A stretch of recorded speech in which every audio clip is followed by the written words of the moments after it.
Hi, everybody. It's Natalie Hemmens, your favorite Southern California realtor. Today, I have Ashley Eckenrod with me. She is an interior designer. She has some amazing tips for you to redecorate or declutter your home or business. I can't wait to get into it.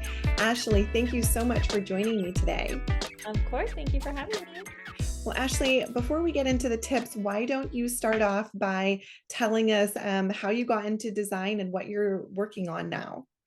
Okay, so ever since I was little, I was always rearranging my room and painting the walls different colors and changing out the knobs on my dresser. So I've just always had a passion for it. I would even draw floor plans of what my room layout was and what all my friends' layouts were. And we didn't have cable growing up, but we had one cable channel that came through on accident, and it was HGTV. So I was obsessed with watching it all the time. So, I mean, I don't even think I put all of that together until I got older, but it's funny looking back now. Anyway, I ended up going to school for design, and my next door neighbor was an interior designer. So I worked with her for years. She kind of took me under her wing and showed me the ropes. So I did residential for a long time, about 5 years, and then I switched over to commercial interior design, doing offices and like vet clinics and dermatology offices. So I do have experience in both, and I've kind of always kept my foot in the residential world on the side. So yeah, right now my full-time job would be commercial design. But my main passion is residential, and that's kind of more like my hobby and what I enjoy doing on the side. That is so cool. It seems like you have so much experience both in residential and in commercial. That's a wide range for you. So that's great. So I have a couple of questions for you, and I'm Okay. sure other people do, but just to start with small spaces, I find it really difficult to get everything looking good. Like when I do it, it just feels so cluttered. What are your tips for small spaces? Well, first of all, for you want to keep everything to scale for your space. So as far as furniture and layout goes, if you have a small room, keep the sofa a smaller sofa that looks proportional to the space. If you're throwing a large sofa in a small room, it's going to feel off balance and feel cluttered and overwhelming. So you want to keep the scale and proportion. It'll also make your room feel bigger if you have a sofa that's a little bit smaller, because you're going to see more room around it and it's going to feel more open and airy. So that would be my first tip, is keeping everything proportionate to the space that you're working with. For decluttering, I'm just huge on purging. It's like my anxiety, like spring cleaning kind of thing that I do like once a month. I just go through everything and I purge whatever we're not using. And you can develop whatever system you like.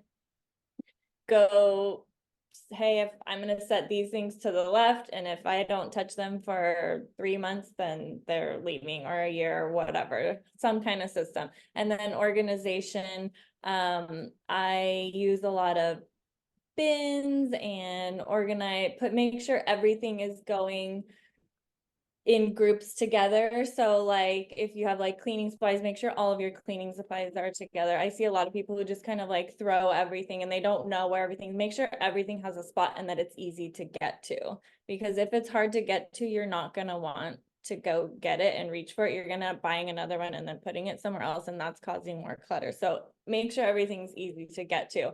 My trick is, if I have to pull more than one thing out of the way to get to it, that's too much.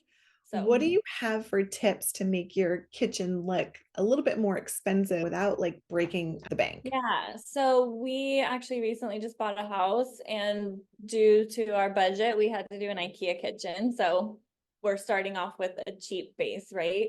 And so I wanted to make sure that it didn't look too cheap. I wanted to give it a more updated feel. So I splurged a little bit more on the hardware and the faucet and did some little accent details, like make sure you get a ceramic vase or something interesting that's not inexpensive, or it could even be vintage or something quality Mm. that's holding your spatulas and stuff like that. So the little accents will really elevate it. Also, just adding in different textures, like I would say some beautiful wood cutting boards, a plant somewhere. But I think just even the accessories, updating those, it's not that expensive and they can always be switched out, is just really helpful.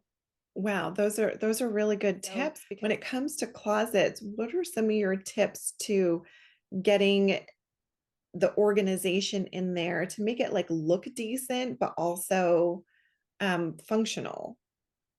yeah, so it is hard if you do have a smaller space. I have a really small closet right now. So again, same thing is just continue to purge often so that you're not cram and not everything's crammed in and you're having to reach and grab everything on it. Just makes it frustrating. You want it to be easy. You don't want it going into your closet to be stressful.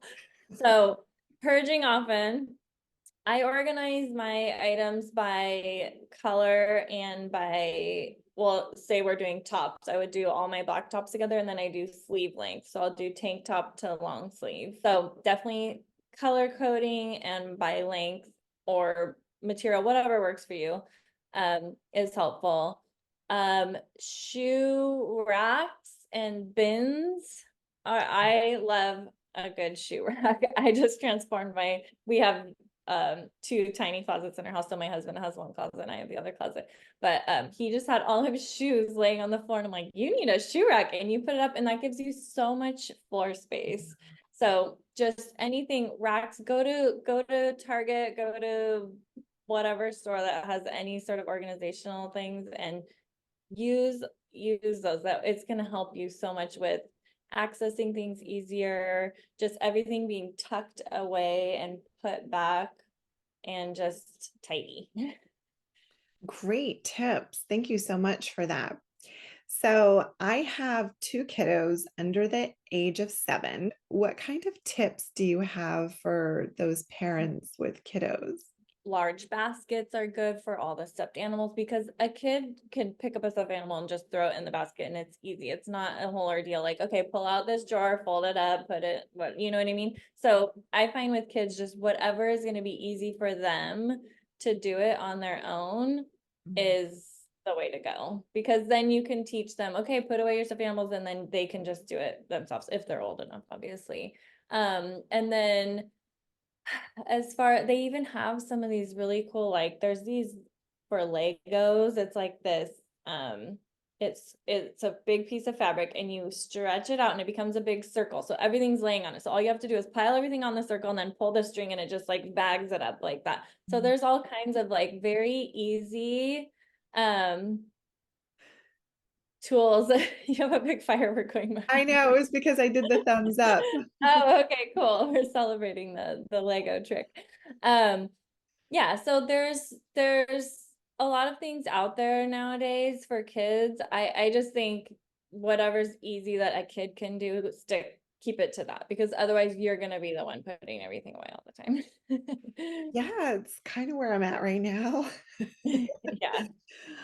If someone's looking to like redecorate, and they obviously should hire you to help them, but maybe they should get an idea of what they want before they talk to you.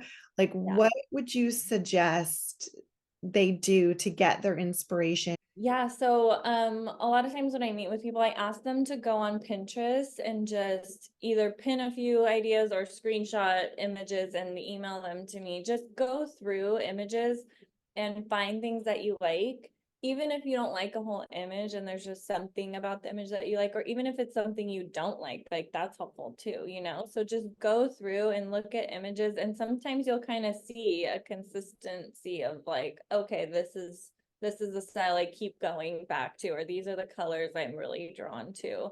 So that's really helpful for me, just to get your kind of the vibe that you want, who you are, and because you want the space to still express you, you know, and be representation of you and your lifestyle and your personality. So Pinterest is a great tool.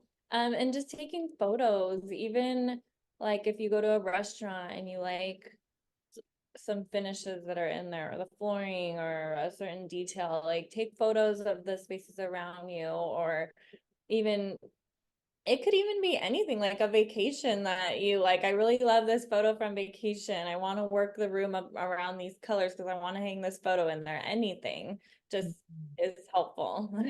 But Pinterest is what I always ask people to do. So I know that you have a couple of different, no more than a couple, you have multiple services that you offer your clients in different price range. Which three would you say are kind of the most popular that people come to you for and that you love to work with? So I have a lot of friends who are like new moms. We're just getting our careers going, so we don't have huge budgets right now. So a lot of what I'm doing right now is help with organization for new moms who just need help kind of like finding a place for everything. You know, you have all these new toys, new bottles and everything, and you just need to revamp your situation, your all of your cabinets and stuff like that. So a lot of reorganizational help and purging. I know it's hard for a lot of people to purge on their own. Sometimes just having the moral support of someone there, like, you don't need this. Think about like how often do you really use this and whatever. Just somebody there to just kind of walk you through it and talk some sense into you because we get attached to our things, you know? It's like what if I'm gonna need it one day or whatever. So I help a lot of people purge and organize. And then I would say styling and I guess staging. Staging is kind of more of a term for if you're selling the house, but staging essentially the furniture that you have in your space. So a lot of times people come to me like, I have all this furniture and I keep trying these new layouts and I don't know what's working and I can't figure it out because there's a window here and a fireplace here and I don't know what to do, but I can't buy new furniture. And so I love doing that. So I'll go and kind of rearrange furniture and like, oh my gosh, I never thought of doing it that way. I didn't know you could just have the sofa floating over here. It feels so much better.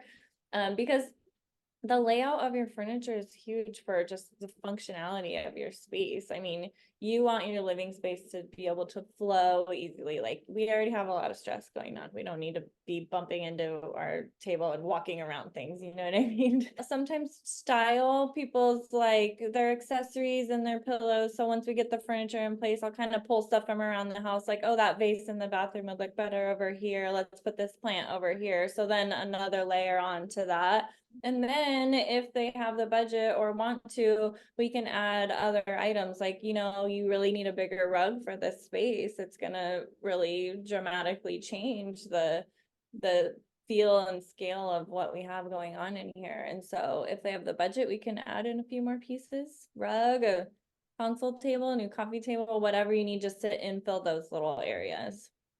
I love that. I think those are all really good services that most people could use. And obviously, being a realtor, see a lot of people who just purchased their home and their furniture from their last home doesn't quite go with their new home.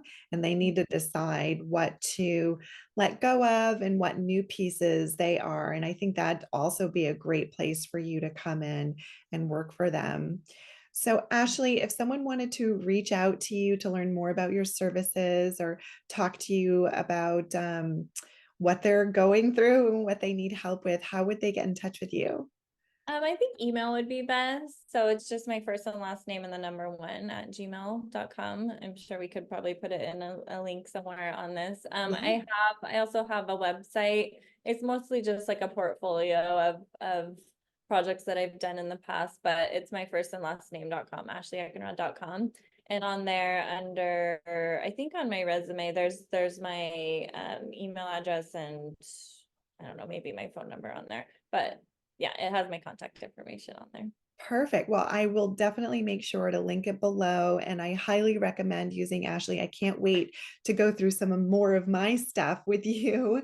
And is there anything else that you want to add to anyone who's watching and is interested about interior design or, like revamping their home? Um, I guess just it doesn't have to be expensive. You can work with what you have.